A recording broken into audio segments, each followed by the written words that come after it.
Eloy, com a palavra, vereador Cláudio Libardi. Muito obrigado, presidente. Gostaria de trazer uma disposição do nosso regimento interno, no artigo 237, que trata: o projeto de resolução que vise alterar, reformar, substituir o regimento interno somente será admitido quando, e aqui eu leio o inciso 4º, proposto por comissão especial constituída para esse fim. Então, hoje eu vou estar propondo essa comissão especial de revisão do nosso regimento interno. Queria convidar os vereadores que anteriormente demonstraram interesse para que participem dessa comissão, para que nós possamos debater de forma efetiva quais são os rumos do nosso plenário, quais são os rumos do nosso trabalho.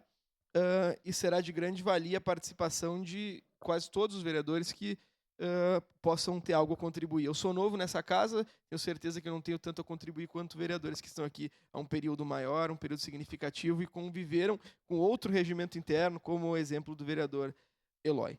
Queria tratar de desenvolvimento industrial de Brasil.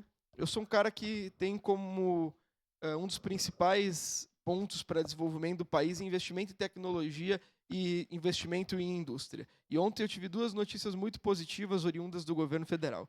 Primeiro, que a Fiat Stellantis, em Betim, vai gerar mais 1.900 empregos com o desenvolvimento de um centro tecnológico flex.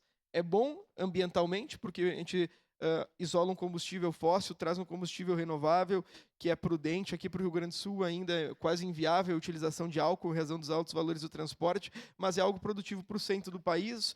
São Paulo, todo o Sudeste acaba por abastecer com álcool, e esse desenvolvimento de um combustível flex e com tecnologia brasileira através da Stellantis, com a fábrica da Fiat em Betim, é algo muito importante. Mais de 1.900 funcionários serão contratados para ampliação disso, com investimento anunciado na casa dos 30 bilhões de reais pela Fiat no Brasil. Não é pouco, 1.900 empregos é algo produtivo, e vocês imaginem essa geração de emprego viesse para Caxias, por exemplo. Seria algo que seria muito produtivo. Então a gente tem que pensar em tecnologia alternativa, como a Fiat tem pensado para Betim. Outra coisa muito importante, que quando eu converso com industrial, converso com funcionários, é a preocupação em relação ao custo da matéria-prima para o desenvolvimento da indústria de Caxias.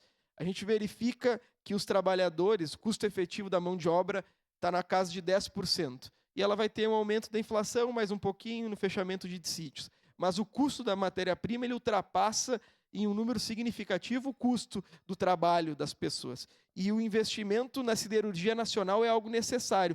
E o governo federal anunciou ontem um investimento de 6 bilhões de reais na siderurgia nacional. Isso garante que a Marco Polo faça ônibus mais barato, que o vereador Pedro tenha acesso a peças mais baratas num período curto de tempo. Desenvolver a indústria do país é garantir que as pessoas comam. O industrial ganha mais, aquele que presta serviço ganha mais do que aquele que trabalha como terceirizado em muitos locais. Então, primeiro, um investimento de 30 bilhões na Stellantis, um investimento privado com auxílio do governo no que for necessário, e um investimento público de 6 bilhões na Gerdau, que é algo que garante que nós consigamos, no próximo período, construir uma onda de reindustrialização.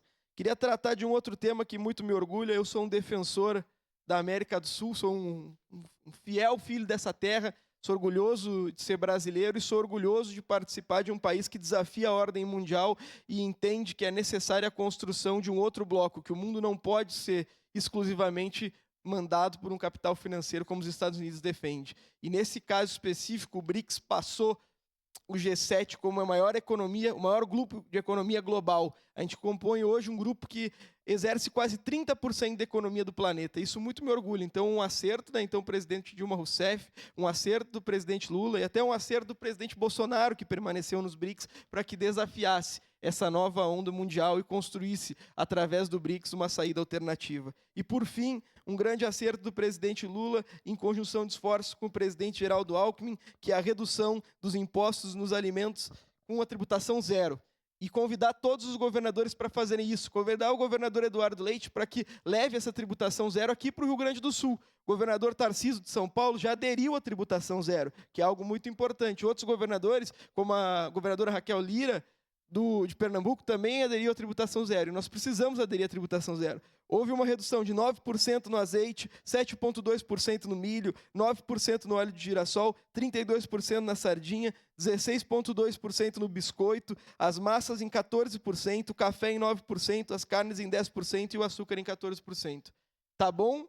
mas tem que melhorar muito, porque os preços dos alimentos e a inflação dos alimentos continua sendo a principal preocupação do nosso povo. Então, parabéns ao presidente Lula, mas parabéns por esse ato, que siga trabalhando pelo Brasil e que siga trabalhando para a redução dos preços dos alimentos, que infelizmente continuam muito altos, presidente. Muito obrigado.